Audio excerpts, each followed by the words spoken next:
it going? This is my first live, so I need y'all to be a little nice to me. If, just give me a little, little slack, if you will.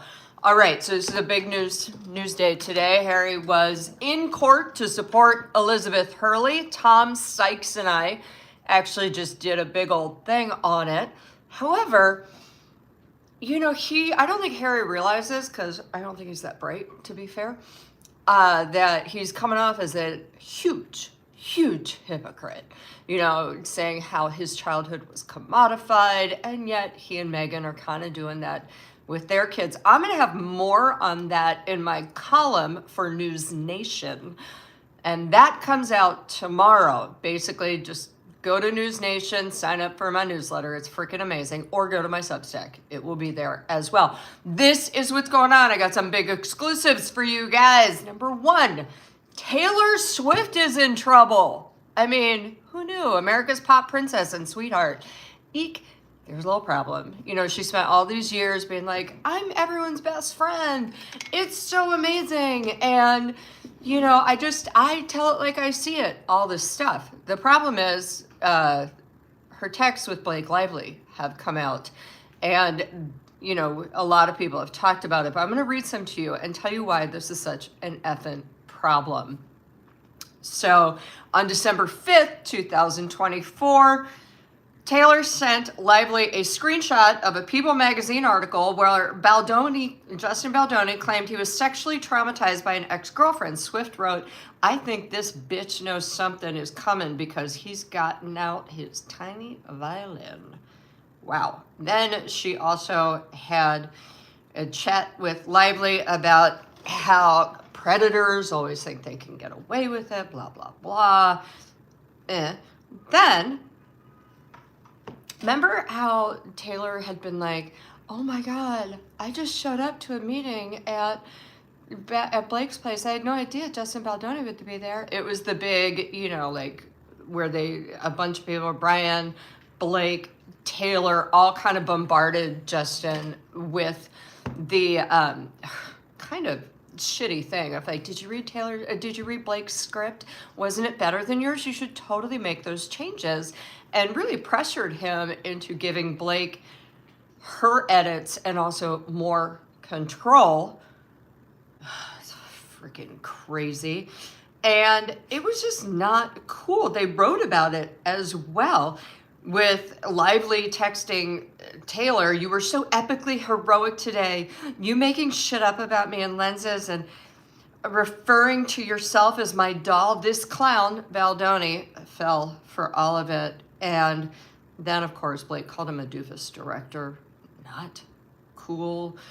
It was just, you just kind of think, huh. And at one point, Taylor also texted Blake after the big New York Times article came out and said, hey, she's filing a complaint. And so Taylor texted to Blake, you won, you did it, and you effing helped so many people who won't have to go through this ever again. Never has a cancellation been reversed so fast. It all just seems like everyone's trying to bully him. I mean, at the end of the day, Justin was kind of a nobody in this field, all right? He was a new guy. He was starting out, blah, blah, blah. I know I'm fucking with this. He was just starting out, and all of a sudden, Blake Lively then starts texting all of her famous and powerful friends, including the head of William Morris, who at the time also represent the agency. The head did not represent, but they also represented Baldoni. And she was like, this guy, but they talked to him about it. Ryan talked to him about it. These are what the text said. It's really not okay, guys. Like, it's just, she wrote to Patrick Whitesell, Ryan wrote to Patrick Whitesell and said, Blake, under no circumstances should be asked to clean up the sloppy, cliched F-storm. Now, Blake and Ryan also wrote to Ben Affleck saying where she called Baldoni a clown and called his religion Baha'i a cult. They also wrote to Matt Damon and his wife Lucia. and made the same claims, also saying that Blake had rewritten the entire script. It's and the problem with Taylor's part in this is that it seems like she knew, or at least she knew what Blake had told her, and then she wrote her entire song canceled about this. So you'll remember that line, the knife and the tiny violin. In Canceled, she sang, "Good thing I like my friends canceled. I like them cloaked in Gucci," because Blake was a Gucci ambassador. And in Scandal, then she also wrote, bring a tiny violin to a knife fight? Baby, that all ends tonight. Also, did you make a joke only a man could? Were you just too smug for your own good? Referencing the criticism that Blake faced for her press tour behavior.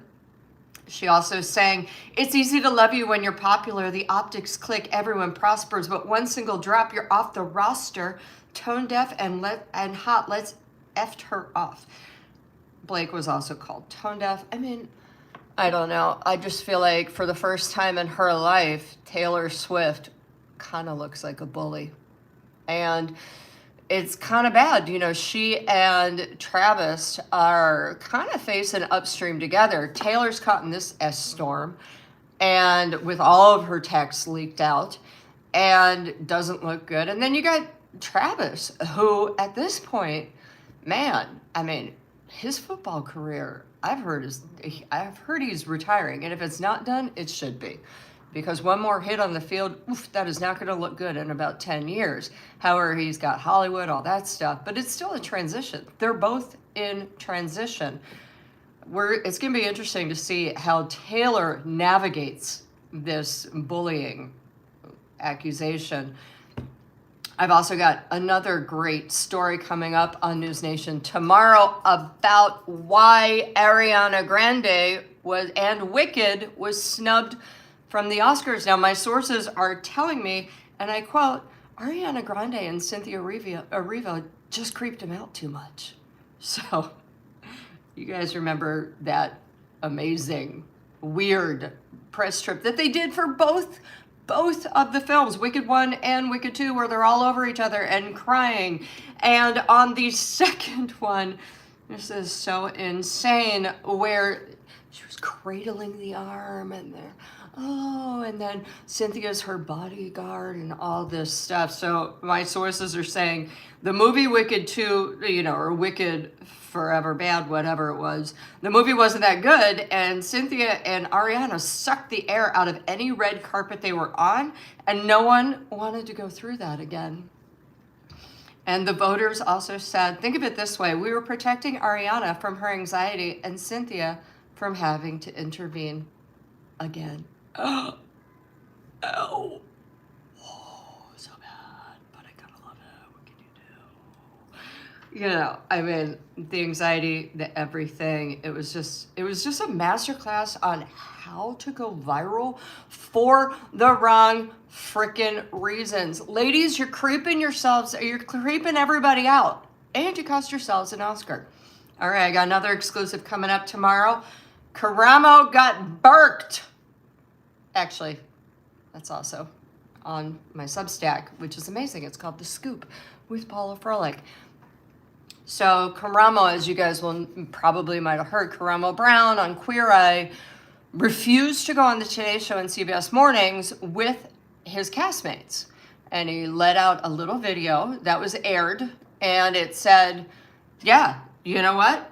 Just like the themes of this season, I'm modeling what I believe is most important, which is why I want to remind you all, love yourselves and protect yourselves. That's why I'm here at home and not there. Ouch. Later, he sent Gayle King a note saying, I hope everyone remembers the main theme I've tried to teach them over the past decade, which is to focus on and to protect their mental health / peace from people or a world who seek to destroy it, which is why I can't be there today. Now, this all stemmed from during the filming of this season, which just came out, of Queer Eye on Netflix. They were in DC, and one day Karamo brings his mom on set to show her what he does and how it all works. His mom's got the headphones on, Karamo goes to the bathroom, and his mom then sits there and has to listen to Tan, Anthony, and Jonathan Van Ness badmouth Karamo while he's not on set. Of course, the mom told Karamo, and Karamo was just like, yeah, I'm out, screw you. You know, I mean, I don't blame him. I would too. And what my sources are telling me is it's really jealousy. You guys remember Bobby Burke from the first 9 seasons. I loved Bobby. He was the most impactful for me, at the very least. And Bobby left because he was basically bullied out. Now, Bobby had his own home line. He had a bunch of other projects going on. And, you know, it came out that the others were jealous. And, you know, jealousy don't look good. And it comes out in really nasty comments and kind of bullying ways. Now, I'm backed up by this because Rolling Stone last year did a huge piece on Jonathan Van Ness saying that people called him a monster and that he was horrific to work with and just really sucked all the air out of the room. I mean, it's amazing how many people suck the air out of the room, right? So anywho, Bobby left, and this year it was Karamo's turn because you know what? Bullies always need a focus. And Karamo, who is extremely successful, he has his own daytime talk show, Karamo on Air. And the others, while they do, like Jonathan has a hair care line, and Anthony has some cookbooks and a little show on National Geographic, Tan does stuff, but they're not in the same level as Karamo, and it don't look good. And man, you gotta watch what you're saying when you're mic'd up, especially if someone's mama is watching. Dumb, you know they all hit themselves in the forehead for that and just bit their fists forever. Anyway, they're all like playing all this stuff. Like, yeah, we're just so glad that Karamo's supporting the themes of the show. I mean, stuff that was clearly written by a publicist. So I got another story after that. This is all coming out on News Nation tomorrow. It's a big one. And this one is just a little quickie. It's official. Snow White is terrible. It swept the Razzies. 6 nominations. This has not happened since 2012 with Adam Sandler's epic of Jack and Jill. I don't know if y'all saw that, but if you're still watching and your irises weren't burned out in 2012, I'm assuming you did not. I got another one on the Peltz family friend, very close friend to the Peltzes, coming out and really defending Nicola and Brooklyn against just the wave of shitty publicity that they've had to endure, which they... Sorry, someone's trying to call. Anyway, it all comes out. It's really good. It's really interesting. The Peltzes might be billionaires, but they are really nice people, and we love them. All right, that's it for now.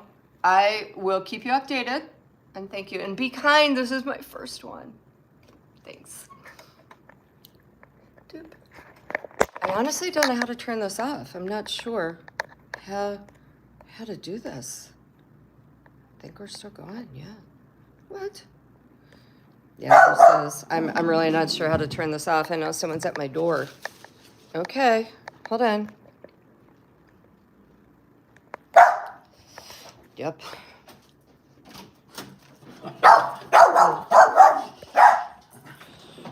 Awesome.